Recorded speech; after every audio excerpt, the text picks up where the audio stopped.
After a 7-year hiatus, the Saw franchise finally made its grand return to the silver screen in 2017. But for a pseudo-reboot, you may expect the film to completely change the formula and reinvent the wheel. Well, it doesn't. Instead, relying on the same tropes, for better and worse, that had plagued the franchise into obscurity in the 2000s. Considering how profitable the series was in its heyday, it's understandable why Lionsgate would choose to reboot it. It's kind of funny that Paranormal Activity's success doomed the franchise into uncertainty, and when that overstayed its welcome, Saw came right back in to try and win the crowd. The entire film feels like it exists on the basis that its mission is to try and win opening weekend in the box office, before falling into obscurity, never to be heard or seen from again. And really, it kinda did just that. I often forget about this one in the franchise. It's just such a drag to get through, and if I skip it in my franchise rewatch, it doesn't really take away anything of note. Now, I'm a big fan of Australian directors Michael and Peter Spierig, so I had a glimmer of hope when I saw they signed on for the film. They have a proven skill with complicated storylines, stylish production design, and a knack for action sequences in both of their exceptional films, Daybreakers and Predestination. However, this glimmer fell on deaf ears. The only stylistic choices that transgressed from Predestination was the manipulation of time frames, and unfortunately, it felt subpar and forced. In a series known for playing with its timelines, this one stands out for being a reboot, prequel, and sequel all in one, to its own detriment. A completely unneeded trait, just for stylistic purposes. The Saw franchise has a couple questionable entries, but this felt sloppy and heartless. It's the Marvelification of the Saw franchise, where the distinct, impenetrable formalism of its preceding films is swapped out for sterile, glossy nonsense, all lacking any possible momentum or emotional resonance. Instead of taking the franchise into new and interesting directions, Jigsaw sadly plays it safe, by giving us more of the same that we've seen time and time again with this franchise. And Jigsaw commits a cardinal sin for a Saw movie. It bored me. While Saw 3D might have been so bonkers off the wall, it's still such a fun time watching it. But with Jigsaw, I was fighting with my eyelids to try and keep myself alert for the duration. Now what I will commend this film for, is being the most accessible entry in the franchise for some time. You don't really need to have seen any of the other sequels to understand what's going on here. The plot is really nothing new or special for the franchise. As the story goes, the first act failed to grab me. The film definitely takes a bit of time to find its tempo. It spends the first act trying to find a way to set up the new game, set up the investigative side, and get people back into the groove of watching Saw again after a long 7 years. And it doesn't do a great job of it at all. It's jumping all over the place and dropping a ton of knowledge on your head, without giving much context to anything going on. But beyond this point, it composes itself, slows down a touch, and starts to focus on fewer key plot points in greater detail. And that's when things start getting intense. It gradually builds with the horror and the suspense, and through the second act it manages to capture the tone of the previous Saw films, almost to a T. Then you get to the third act, and by then, it has somewhat developed into the Saw sequel that it wanted to be. It's set years after the apparent conclusion of the Jigsaw killings. Jigsaw reintroduces the gruesome murders bearing the signature methods of the infamous killer. As law enforcement investigates the chilling resurgence of Jigsaw's tactics, doubts emerge regarding the true nature of the murders, whether they signify the return of the deceased killer, or the emergence of a copycat seeking to revive the legacy of terror. The procedural section of this film is, at times, better than the idiots trapped in the game. Solving the mystery of who's behind it has some solid twists and turns, though it ultimately ends up being a bit of a cop-out. But I'm sure people that are interested in the film are anticipating the game more. And I found it to be pretty disappointing. There's nothing so elaborate that it stays with you. Likewise, there's nothing that gives the film its signature moment in the series. And the characters involved in the game are such idiots. So, I didn't care for them, and disappointed with the lack of over-the-top gore. To be fair, there's still a lot of blood, but I'm not sure it'll quite quench the thirst of the audience that wants to drown in it. Tonally, it's reminiscent of many of the later sequels, rather than the earlier, more acclaimed entries. I actually think the main game itself has shades of the games from 2 and 5, as we return to the group dynamic that works so well for those. But also to a fault, as we have an ensemble cast of characters that I find difficult to care about, and therefore I don't really care if they succeed or not. Listen, even though I spent an entire video in praise of it, the fifth movie is pretty bad, but at least the traps were cleverly designed. It makes sense why people die in that movie, because they were too frantic to think critically enough to survive. In Jigsaw, people just kinda randomly get put in traps, and it's never really clear how they're supposed to escape, or what they could have done if they didn't make dumb choices. The first thing that should go into a trap conceptually is the stakes, and it's hard to establish stakes when you have visually cluttered traps. Jigsaw is probably the goofiest, most illogical film in the franchise. It makes the timeline even more convoluted now, and the traps are entry-level at best. and the film just makes absolutely no sense. I mean, look, it's still a Saw movie. Think about it too long and it starts to fall apart. Some of the acting is mediocre, some of the dialogue is laughable at best, and downright deplorable at worst. But it's such a fun time, how can you really hate on it? Sure, there's a heavy bias, but after 7 years without a new Saw movie, anything is better than nothing. Even if it's not my favorite, because, spoilers, it's not. It will still be a favorite for somebody out there. Maybe even you watching this. And I missed this bizarre, intense, convoluted web of lore, drenching the silver screen in blood. It has this classic blend of melodrama and brutality, laced with misdirection after misdirection. But before I delve into those misdirections, let's start from the very beginning. The very first frame of the movie is a spiral of spikes, immediately getting us back into the spirit of Saw. We pick up a police chase somewhere towards the end, as the driver crashes after running over the spike strip. He runs into an old factory, eventually finding himself on the roof. He spots a red X, with something that looks like a Walmart price gun taped to the sign. As the police surround him with guns drawn, he begs for Detective Halloran to meet him up there within the next 17 minutes, otherwise 5 people will die. Luckily for him, Halloran is just walking up. Before Edgar can explain any further, he hits the trigger to start the game, but ends up getting his hand shot off, and 1 rogue bullet to the chest. Unlucky. The timer hits 0, and 5 people with buckets on their heads, with saw blades on the wall across from them. Well, 4 of them wake up. The guy in the end is extra sleepy. Jigsaw's sultry voice is heard once more, saying the new game's players must release themselves from their demons, and all he asks for in return is a simple blood sacrifice. Hey man, it's time to wake up. One of them immediately catches onto the hint, slicing their arm to draw a bit of blood, and releasing herself from the chains. She even helps the 2 guys next to her, but the other girl of the group accidentally goes back first into the wall of blades. The narcoleptic finally comes to, but just a bit late, and suffers the same fate as the blonde girl, and is now out of the game. At the hospital, Detective Halloran checks in on Edgar, while Detective Hunt wonders why Edgar asked for Halloran directly. Also, the guy who plays Detective Hunt, Clay Bennett, also voices Chef Hatchet in Total Drama Island, so hell yeah. Unfortunately for our detectives here, Edgar is in an induced coma, so he won't be of much use for them now. Back to our game, and it's time to meet the players. We've got Anna, who's trying to calm down Carly and stop her bleeding, with Mitch and Ryan there too. A woman goes for a jog through the park, when she notices people around her staring up at something. A bucket-headed person hanging from a bridge. Well, I guess we know what happened to the sleepy guy from the start. Halloran pulls up on Dr. Logan Nelson, interrupting him playing catch with his daughter. Logan and his coworker Eleanor have to do an autopsy of the body. Oh no, looks a little pale.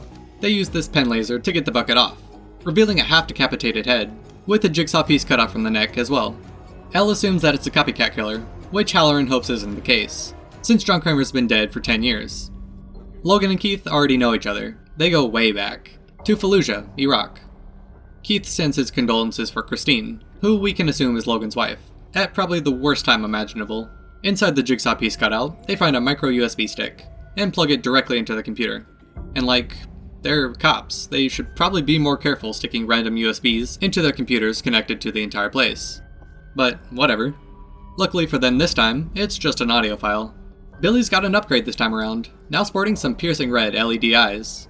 He rides out with the sign on his neck saying confess, before starting to retract the chains that the 4 remaining people still have. Mitch confesses that he sold a kid a motorcycle, only for him to crash 10 minutes later. Ryan's not buying it, and neither am I. Anna admits that her marriage fell apart, following her husband's arrest for accidentally killing their baby. Alright, 0 for 2. Anyone else? Before they speak up, Mitch grabs the tape from Billy, which drops the mechanism that was reeling them in. But they were brought right where they were meant to, arriving at Jigsaw's gallows. 3 syringes fall from the rafters, each with a unique number engraved on them. Mitch plays the tape, with Jigsaw saying that each of them will face atonement, starting with the purse thief that caused the death of a woman who needed her albuterol. When they were unconscious, this person was injected full of poison, and one of the syringes in front of them has the antidote. One is just saline, and the other is pure acid. While the others desperately scour their bodies for potential wounds, Carly stays motionless. I think we know who the test is for now. She admits to stealing a purse, but denies being the cause for the woman's death, which isn't the repentant attitude that Jigsaw's looking for here. Upon examining the syringes, the one engraved with 3.53 sticks out, $3.53. That's the amount of money she got from the woman's purse. That is what a life is worth to her. As the chains begin raising up, Ryan starts pressing Carly to choose a syringe. When they get hoisted up off the ground and start to choke, Ryan makes the decision for her, stabbing Carly with all 3 syringes. She immediately starts bleeding from the eyes, and her entire head starts melting off her bones. The Buckethead is ID'd as Malcolm Neal, who Logan and Halloran know from a case years back, where his wife was murdered. Logan asks Halloran if he ever caught the people that killed her, and that shrug tells us all we really need to know. The voice on the tape was a match to John Kramer's, which is odd because everyone knows him to be dead. Give us enough time, we speak for the dead. Anna, Mitch, and Ryan open the next door, and Ryan finally confesses his laundry list of crimes. He doesn't even name the worst one, the weird and cringe pet names that he uses for women. What's your story, Lollipop? It's nowhere near as cruel as women to Saw 3D, but maybe just as demeaning. Anna explains that her husband fell asleep and rolled over onto their baby, killing them. But she doesn't understand why she's being punished for something he did. Ryan tries to break the locks on the door, but falls through the floorboards, his leg getting caught in a wire trap.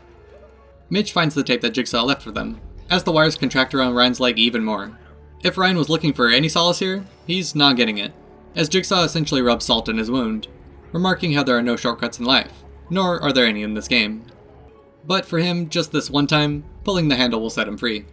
What does he mean, set free? Good luck, Lollipop.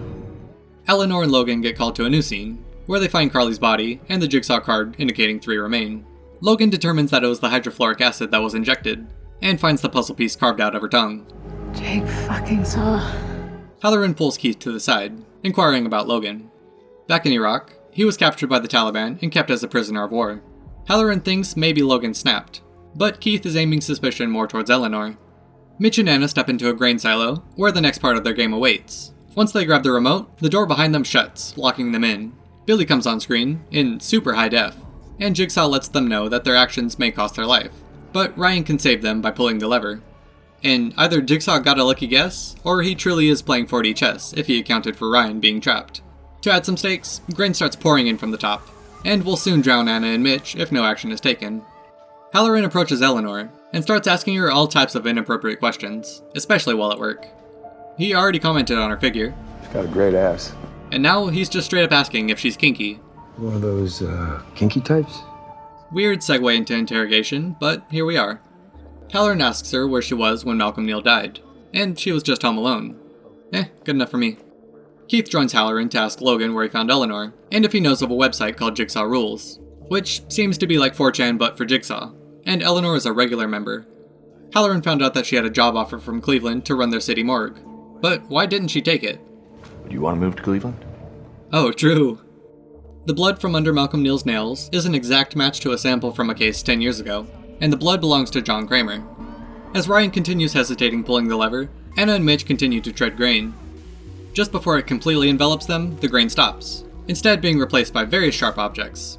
Both Anna and Mitch take some damage, but eventually Ryan pulls the lever, slicing his leg in 3, but releasing Anna and Mitch. Keith gets a tracker put on Eleanor's phone, which she's already turned off. But Logan knows exactly where to find her, as she's sitting at this bar.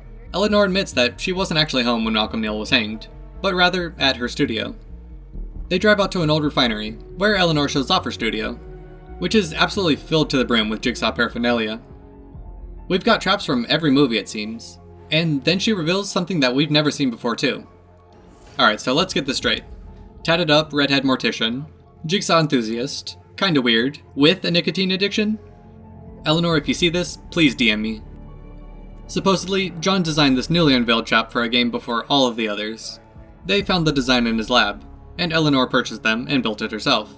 While they think they're alone, Detective Hunt snuck his way in, and grabs a couple pictures of them, surrounded by all the traps, so definitely not the best look for them. Anna helps wrap up Ryan's leg to try and stop the bleeding. You know, he really could take a page out of Lawrence's book from the last movie. The next morning, Logan wakes up and shows off his war wounds before going into work. Halloran and Hunt are already there, looking at the pictures Hunt took. Now the commissioner wants to exhume John Kramer's corpse, just to see if he's really dead in there. While Hunt goes off to talk with the commissioner, Halloran hangs back to do some more research on Logan. The next test is for Mitch, as he grabs the tape player from the tractor. But as he hits play, he gets captured like a Scooby-Doo villain, and dangles above the ground. Jigsaw says that Mitch wasn't exactly truthful when he said he sold a kid a bike who happened to crash it afterwards. In reality, Mitch knew that the brakes were bad, but scammed the kid anyways, which led to his death. And that kid was John's nephew. As if the life of John Kramer couldn't get any more heartbreaking, we add this into the mix. The trap that Mitch is dangling over is powered by that very bike, and is the same trap that we saw Eleanor have in her personal Jigsaw museum. To stop the machine, Mitch must grab the handbrake at the very bottom, which Jigsaw has ensured works perfectly. Anna does some quick parkour to get up to the bike to try and help, managing to put a metal rod through the wheel spokes. But that only provides Mitch with a brief respite, as the trap starts up again and he gets shredded. Back at the hospital, Edgar Munson has somehow disappeared. In a very brief scene, we saw someone sneak into his room and inject something into his IV to wake him up from his coma. At the cemetery, John Kramer's casket is excavated, but when they crack it open, they find the body of Edgar Munson in his place. Halloran and Hunt get a warrant for Eleanor, and head over to the refinery to breach her studio, where they find all the Jigsaw traps, and find a secret room dedicated to John Kramer.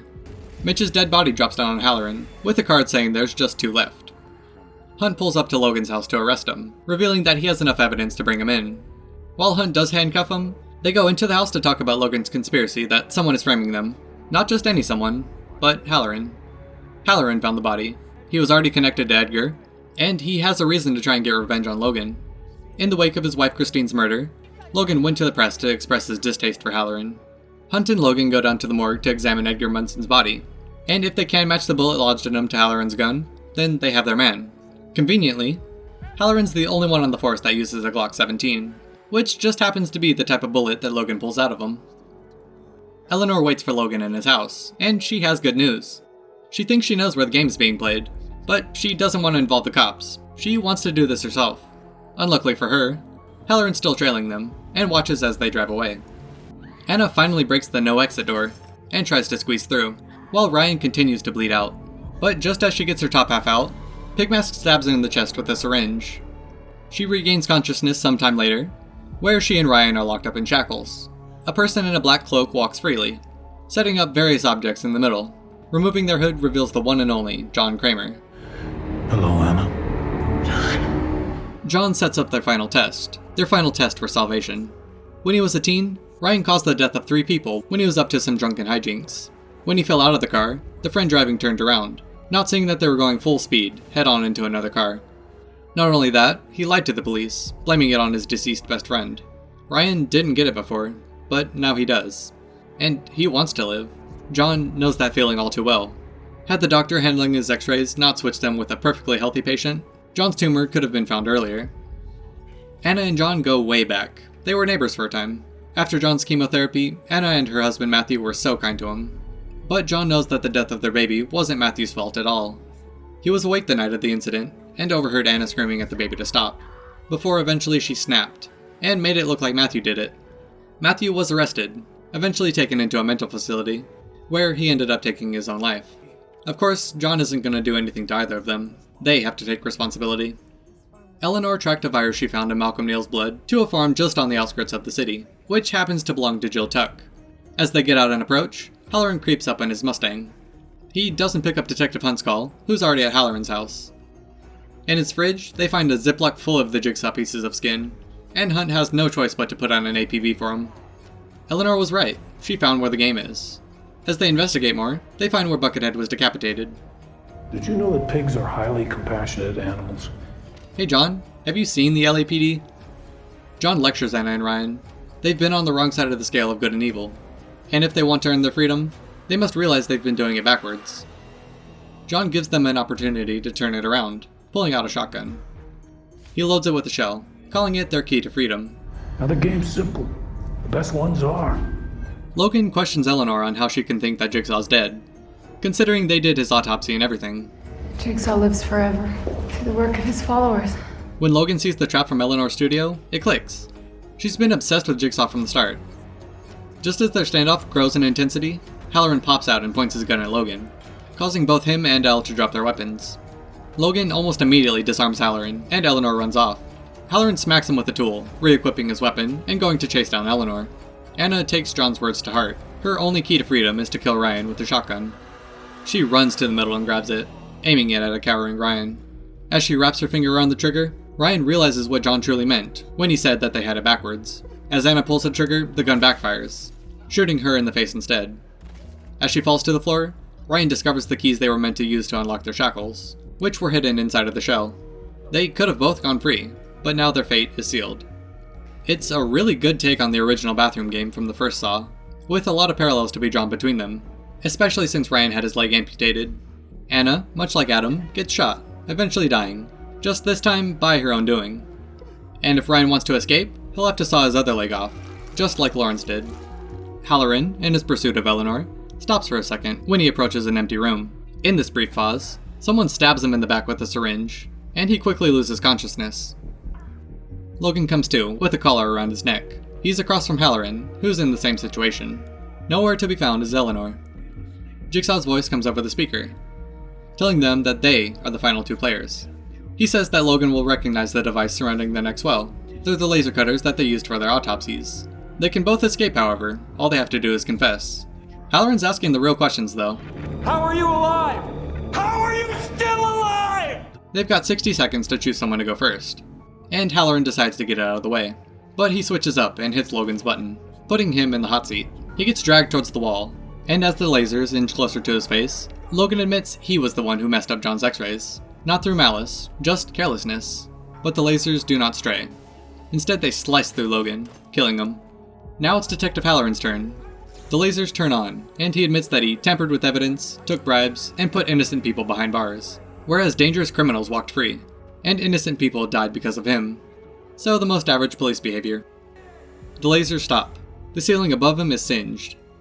But Halloran notices the ceiling above Logan doesn't match that. As it sets in, Logan stands up, taking the collar off. On the inside, fake blood packs line the collar. You're working with him. I am him. Logan pulls out a recorder he had in his pocket, which recorded Halloran's confession. Once again, Halloran is me. I understand. Logan explains that 10 years ago, in this very barn, a game was played. The game that we followed throughout this film happened 10 years ago. He knows this, because he was a part of this test. Logan was the overly sleepy buckethead that we thought was killed, who we thought to be Malcolm Neal. When he went back first into the saws, John swooped in and freed him, giving him a second chance, since it was an honest mistake.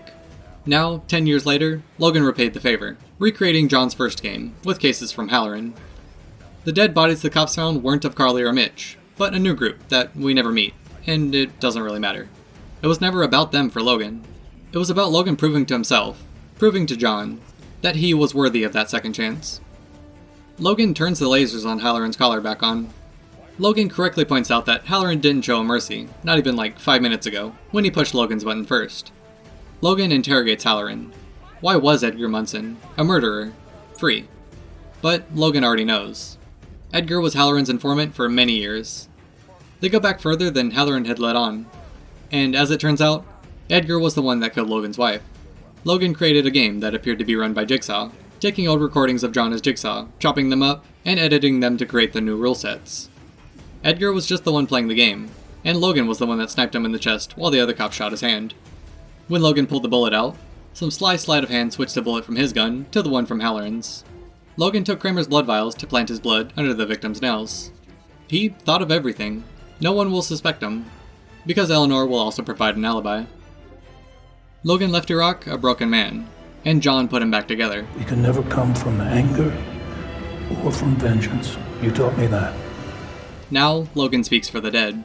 Speaks for the ones put on his table, because of people like Halloran. The lasers eventually cut through Halloran's head, and as he falls to the floor, turns him into a Demogorgon. Alright Logan, now say the line. I speak for the dead. Boo, suck. I hate him. Okay, honestly, this might be my favorite twist ending since the first one. Finding out that the game we watched alongside the cop narrative happened 10 years ago absolutely blew my mind. In a series full of convoluted timelines, this takes the cake. I actually love Logan's shtick, serving justice to those scorned by the faults of the justice system. Using the criminals that Halloran let roam the streets, and taking Halloran out in the process, is very satisfying. He's a vigilante, Jigsaw's oldest accomplice, but the one who understood his message the best. That being said, it's time to address the obvious elephant. None of John's other accomplices are shown or mentioned. And I get it, the series needed reinventing for a new audience. But to completely toss aside the older fanbase, who have been here from the beginning, and not have any mention of Hoffman, Amanda, or even Dr. Gordon, made their previous film presences feel like it wasn't even important to the overall story. Even though they were. Dr. Gordon at the very least should have gotten a reference, even just by his name, because he was alive and well at the end of Saw 3D. And realistically, wouldn't he, as a doctor himself, have known about Logan when he came as a new apprentice as well. While I love this ending, it doesn't nearly move the needle enough for me to admit that I love the movie as a whole. I sat through 80 minutes of mid for this conclusion, only to find out that the characters I never cared about weren't even pertinent to the present story. Somehow, I care even less now. All of this is good, surgical fun, if not quite enough to secure a springboard for more of these high-gloss games. Buried at the heart of this Legacy sequel about Legacy is Kramer himself, relied upon once again to act as franchise fulcrum, forced back to life for a role suited to his charismatic authority, but also because there is no credible heir apparent. Not for the first time, we are stuck with a latter-day Saw that fritters away precious dramatic resources on bit parts who could be covert conspirators. We are left waiting for a revelation in the form of a twist, the only way redemption can appear in the corrupted Saw universe. And the closing complication decimates a plot, whose trajectory is unalterable, and already precision-tuned to underwhelm. A fine example of this can be observed in Kramer's cameo, where the technician utters the script's best writing, while he works away on repairing and studying his signature mechanisms, which are here surplus to requirement, intricate inventions banked for a later date.